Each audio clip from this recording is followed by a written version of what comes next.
Let me ask you something that's probably been in your head already. When you hear people talk about AI, do you ever quietly wonder if one day it might replace what you do for a living? That thought crosses a lot of people's minds, even if they don't say it out loud. And honestly, it's a fair question. Whenever something new comes along that feels powerful and unfamiliar, our brain immediately jumps to the worst case scenario. That doesn't mean the fear is stupid, it just means it's human. Because sometimes it feels like AI is everywhere. One day it's writing text, the next day it's creating images, then suddenly it's talking like a real person. And people start thinking, okay, what's left for me? I hear that all the time. But here's the thing most people miss. AI looks impressive because it's fast, very fast, but speed is not the same as understanding. AI doesn't wake up with goals. It doesn't worry about paying rent. It doesn't understand context the way humans do. It just predicts patterns. That's powerful, but it's also very limited. Still, people are losing jobs already. That part is real, right?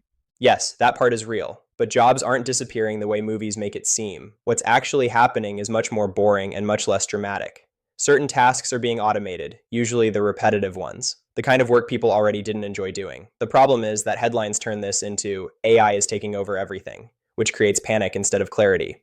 So AI isn't showing up tomorrow morning and telling me to clean up my desk?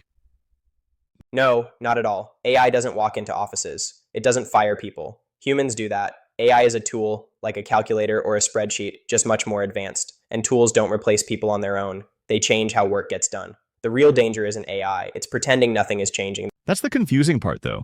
People keep hearing adapt or learn new skills, but no one really explains what that means for someone who isn't technical and doesn't want to become an expert.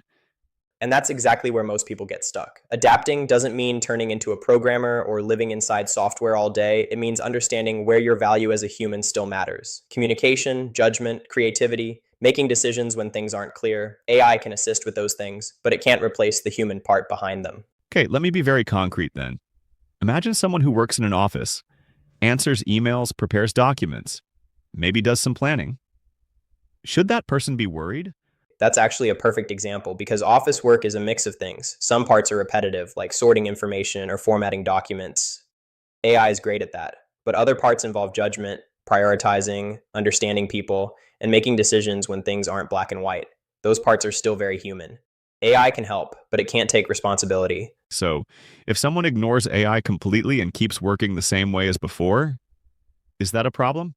Yes, that's where problems usually start. Not because AI replaces them instantly, but because others become more efficient. If two people do the same job and one uses AI as assistance while the other refuses to touch it, the difference slowly becomes obvious. Not overnight, but over months and years. So it's not about being the best. It's about not being the slowest. Exactly. Most people don't need to become exceptional. They just need to stay relevant. AI raises the baseline. What used to be considered fast or efficient is becoming normal. That's uncomfortable, but it's also how progress has always worked.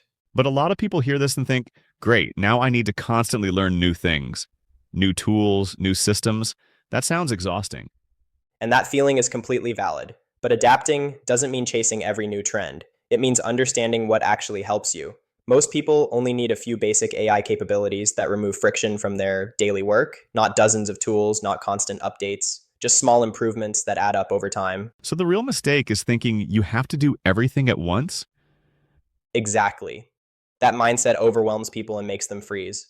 Progress with AI is usually quiet and gradual. One task gets easier, one process gets faster, and suddenly your day feels lighter. That's how real change usually happens, not through dramatic transformations. Let's make this even more real. What about people who aren't in offices at all? Retail workers, drivers, customer support, service jobs. Are they more exposed? Some of those roles are definitely changing faster, yes, but again, it's not the entire job, it's the predictable parts. Taking orders, answering the same questions, following fixed scripts. When a job is mostly repetition, automation becomes tempting. But when a job involves real human interaction, flexibility, or dealing with unexpected situations, AI still struggles. So the more human your job is, the safer you are? In many cases, yes. Humans are great at reading between the lines, understanding tone, handling emotions, solving problems when there is no clear answer. AI is improving, but it doesn't truly understand people. It imitates patterns. That difference matters more than most people realize. But a lot of people feel stuck. They hear all this talk about the future, but their daily life is already stressful. bills, family, responsibilities. They don't feel like they have time to prepare for AI. That's one of the biggest misunderstandings. Preparing for AI doesn't mean adding more pressure to your life. It usually means removing friction, doing the same work with less effort, less manual work, less repetitive thinking. When used correctly, AI should reduce stress, not increase it. So AI is supposed to make life easier, but somehow everyone feels more anxious? Exactly. That's the irony. We're surrounded by tools designed to save time, yet people feel busier than ever. That's not because of AI itself, it's because of how change is communicated. Fear spreads faster than understanding, and fear makes everything feel urgent, even when it doesn't have to be. If someone wanted to take just one small step, not a big transformation, what would that realistically look like? It usually starts with awareness, not tools, not software. Awareness. Noticing which parts of your day feel repetitive, boring, or mentally draining. Those are the areas where assistance makes the most sense. Small improvements there often have a surprisingly big impact over time. But let me push back a bit. What if this time really is different? What if AI actually replaces people faster than they can adapt? That's a fair concern, and it's probably the most important one. AI is moving fast, no question, but speed alone doesn't determine outcomes. Society, companies, and people don't change at the same pace as technology. There's friction, resistance, regulation, and simple human limits. Those things slow everything down more than people expect. Still, some people don't have years to adapt. They live paycheck to paycheck. If something changes suddenly, that's a real problem.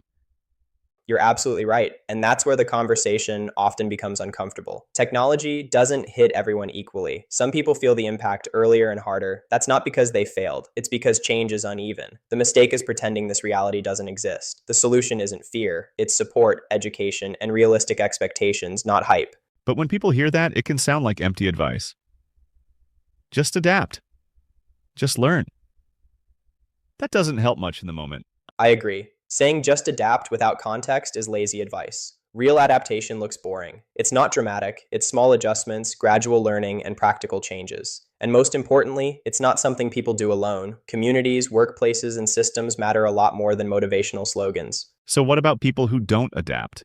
Not because they don't want to, but because they can't. That's the hardest part of this conversation. Not everyone will adapt at the same pace, and some will struggle more than others. That doesn't mean they're irrelevant or replaceable as humans. It means society has to decide what kind of future it wants. Technology should serve people, not discard them. So the real danger isn't AI itself, it's how we choose to use it. Exactly. AI doesn't make moral decisions. People do. The technology reflects our priorities, our systems, and our values. That's why this conversation matters. Not to predict the future, but to shape it. Listening to all this, it feels like AI isn't really the main issue, it's uncertainty. People don't know what's coming, and that makes everything feel heavier. That's exactly it. Uncertainty is uncomfortable for humans. We like clear rules and predictable paths. AI disrupts that, not because it's evil or dangerous, but because it removes familiar structures. When certainty disappears, fear fills the gap. That's a very natural reaction. So maybe the goal isn't to predict the future perfectly, but to feel more prepared for change in general? Exactly. Most people don't need a perfect plan. They need confidence that they can handle change when it comes. That confidence doesn't come from knowing everything. It comes from knowing you can learn, adjust, and ask the right questions when things shift. That actually takes some pressure off. It should. Because the future isn't about racing against machines, it's about humans using tools thoughtfully. AI will keep improving, but so will the ways people adapt to it. That balance matters more than any single breakthrough. I'm curious now.